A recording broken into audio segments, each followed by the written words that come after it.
Hey guys, let's get more news from Steelers, but first don't forget to subscribe to the channel. And leave your like. Pickett ready to support Rudolph against Ravens. After Kenny Pickett was inactive for the Steelers' 30-23 win at Seattle on Sunday, rumors swirled that the quarterback had declined to dress and serve as the backup to Mason Rudolph for that game. Pickett addressed the situation on Tuesday as the Steelers, 9-7, began preparations for their critical game Saturday at Baltimore, 13-3, in a game they need to win to keep their playoff hopes alive. And he was not happy about what he considered an assassination of his character. "There was no talk of me being a backup quarterback in terms of being a 2, Pickett said at the UPMC Rooney Sports Complex. "If I was healthy enough to play and the coaches and trainers felt I looked good enough, I was going to start. If they believed I was not, which they believed I was not going to dress or suit up for the game. Whoever reported that, I don't know where it started. It's kind of crazy what people will put out there, trying to prove their point or help their careers. It's disappointing to see that without any proof or basis for it. This week, I'm now the 2, for weeks out from the surgery. I'll dress and be the 2 and do what I need to do to be ready for Baltimore." Mason Rudolph made his second consecutive start in place of Pickett against the Seahawks, throwing for 274 yards in the victory. Pickett, who missed his fourth consecutive game, was inactive again, while Mitch Trubisky, who started the first 2 games Pickett missed, was the backup quarterback. Steelers head coach Mike Tomlin said Monday that Rudolph, who has thrown for 564 yards and 2 touchdowns in his 2 starts, both wins, in place of Pickett, will again get the nod this week in Baltimore, even though Pickett will now be the backup. Pickett has practiced on a limited basis for the past 2 weeks after having tightrope surgery on his ankle December 4. Tomlin said Monday that Pickett didn't look mobile enough early last week to be in consideration to play against the Seahawks. But Rudolph playing well the week before against Cincinnati, a game in which he threw for 290 yards and 2 touchdowns in a 34-11 win, also bought some time. "If Mason had not played well, I feel I would have gone earlier than they would have wanted me to, and that's just the truth of the situation," Pickett said. "He played well. They felt with where I was out in my recovery, they didn't want to push it to suit up and get thrown in there.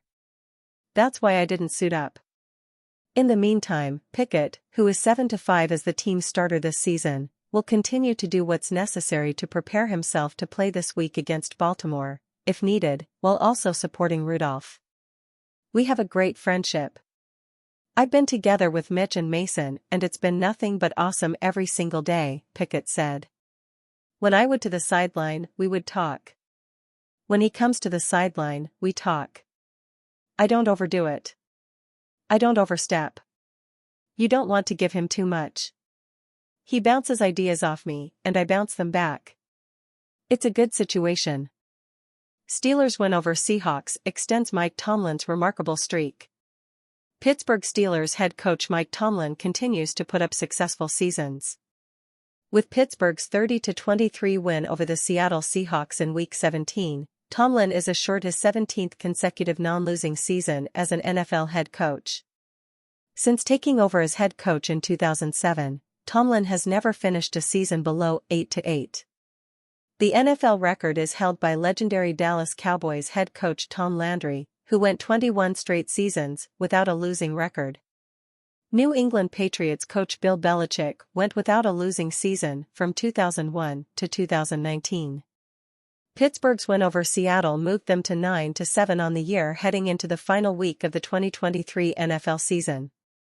To make the postseason, the Steelers will need to defeat the Baltimore Ravens in Week 18 and have either the Jacksonville Jaguars or Buffalo Bills lose. Pittsburgh took down Seattle with a punishing running game, rushing for 202 yards on the day. Third-year running back Najee Harris ran for a season-high 122 yards and scored 2 touchdowns. "We got to win out. This is kind of playoffs for us, so us executing right now is kind of the biggest thing," Harris said. Jaylen Warren added 75 yards and a score on 13 rushing attempts. "I thought he was determined, as was Jaylen," Tomlin said of Harris. "I thought we got appropriate efforts from all parties involved and not to minimize it, it was just a critical time, and so if you're a competitor you're going to be at your best. Mason Rudolph made his second straight start under center for Pittsburgh, completing 18 of 24 passes for 274 yards. The loss for Seattle dropped them to 8-8 on the season, and they'll need a win and some help in Week 18 in order to reach the postseason. On Monday, Pittsburgh Steelers head coach Mike Tomlin addressed the media ahead of this week's game with the Baltimore Ravens. The top piece of business was starting quarterback, and Tomlin made it clear they were leaving Mason Rudolph in the starting lineup this week, despite the fact that Kenny Pickett is healthy. Tomlin also offered up some interesting commentary about Pickett without actually endorsing him as the team's starting quarterback going forward. Tomlin spoke about Pickett's success against the Ravens and that he wants the football. He also said that Pickett is a team player. Steelers eyeing $8 million veteran QB in free agency, insider. The Steelers are aiming to improve the quarterback position in 2023. ESPN's Rich Cimini said Steelers has to be aggressive in the backup quarterback market this offseason. Jacoby Brissett, I think, is a guy that the Steelers have had their eye on for a while, and, of course, he played really well last week against them, he said during a radio appearance on The Michael Kay Show. Brissett replaced Sam Howell midway through the Commanders-Jets game in Week 16. He performed exceptionally well, completing 77% of his passes, throwing for 100 passing yards, finishing with 1 passing touchdown and 0 interceptions. In addition to individual statistics, Brissett helped spark a team turnaround. He took over with 6:42 remaining in the third quarter, with the Commanders trailing 27-7. There will be a very competitive market for backups. You saw it in the NFL this year. How many quarterbacks started this year? Cimini asked in disbelief. Brissett signed a 1-year, $8 million contract last offseason, with $7.5 million guaranteed at signing.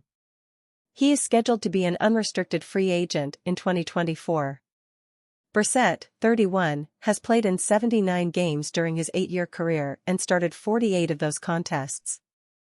The veteran passer played for 5 different NFL organizations, and everywhere he went, Brissett ended up starting games. When Brissett was asked to intervene, he complied.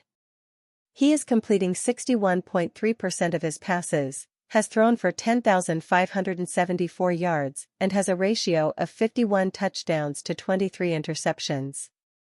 I think it's going to be a very competitive market for these high-end backups, and there are only a few of them. Jacoby Jawan Brissett, born December 11, 1992, is an American football quarterback for the Washington Commanders of the National Football League, NFL. Following a stint at Florida, he played college football at NC State and was selected in the 3rd round of the 2016 NFL Draft by the New England Patriots. Brissett was traded to the Indianapolis Colts after his rookie season, where he was their primary starter in 2017 and 2019. He spent his next 2 seasons alternating as the starter and backup with the Miami Dolphins and Cleveland Browns before joining the Commanders in 2023. And you fan, what do you think of the Jacoby Brissett situation? Leave your opinion in the comments.